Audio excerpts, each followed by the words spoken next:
સૌ જાણો છો કે ગઈકાલે આપણા સમગ્ર ભારત વર્ષ માટે એક ખૂબ જ દુઃખદ કહી શકાય અને ક્રૂર કહી શકાય એવી ઘટના બની છે.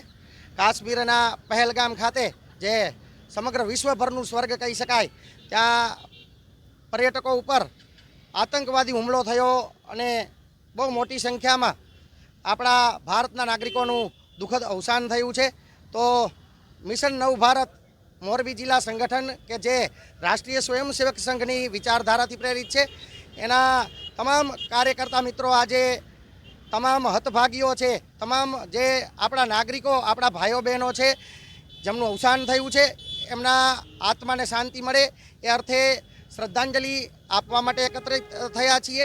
પણ સાથે સાથે આપણે એક વાત એ પણ કરીશું કે સરકારશ્રીને એક વિનંતી પણ કરીએ કે આવી ઘટનાઓ હવે પછી ભવિષ્યમાં ન બને અને ભારત માતાના સંતાન તરીકે આપણે માત્ર પરિવારના દીકરા તરીકે કામ ન કરતા, હવે આપણે ભારત માતાના સંતાન પણ બનવું પડશે અને આવી ઘટનાઓ ન બને એમાં આપણે પ્રત્યક્ષ રીતે પણ જોડાઈએ અને સરકાર તંત્રને સહકાર આપીએ અને આનો જવાબ આપણે ભૂલને માફ કરી શકાય. મિત્રો, અપરાધને ક્ષમ્ય ન ગણી શકાય એવું અમારું સૌનું માનવું છે. તો સરકારશ્રીને અમે લાગણી અને માગણી સાથે રજૂઆત કરીએ છીએ કે આના જે કોઈ આરોપીઓ છે એને પર કાયદેસરની જે કાંઈ કાર્યવાહી કરવાની થતી હોય એમાં કોઈ પણ કસર છોડવામાં ન આવે. ભારત માતા કી જય. ચરણોમાં વંદન.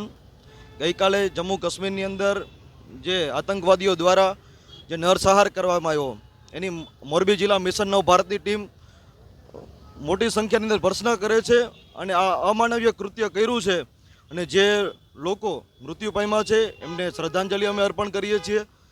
સાથે સાથે જેટલા વ્યક્તિઓ ઘવાયેલા છે જલ્દીથી એ સ્વસ્થ બની અમને એમના ઘરે પાછા ફરે અને આ આતંકવાદીઓના જે આકાઓ છે અને એના જે સરપરસ્તો છે એ જે પણ જગ્યાએ હશે, મને મા ભારતીના જે વીરો, અત્યારે જે ભારતની સેના છે અને આ શીર્ષ નેતૃત્વ છે એના પર પૂર્ણ શ્રદ્ધા છે.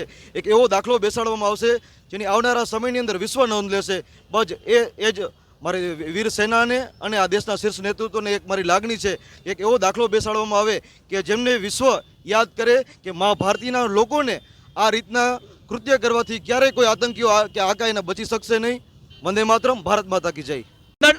આવતીકાલે જમ્મુ કાશ્મીરના પહેલગામમાં જે આતંકવાદીઓ દ્વારા જે હુમલો કરવામાં આવ્યો છે, તો એ હુમલા જે કાલ થયો છે તો 26 લોકોએ પોતાના જીવ ગુમાવ્યા છે.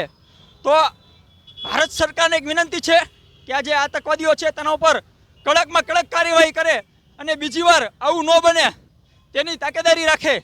તેના સંદર્ભે આજરોજ મિશન નવ ભારત મોરબી જિલ્લા દ્વારા આજરોજ તે જે જીવ ગુમાવ્યા છે તેને આજરોજ શ્રદ્ધાંજલિ અર્પણ કરવામાં આવી છે.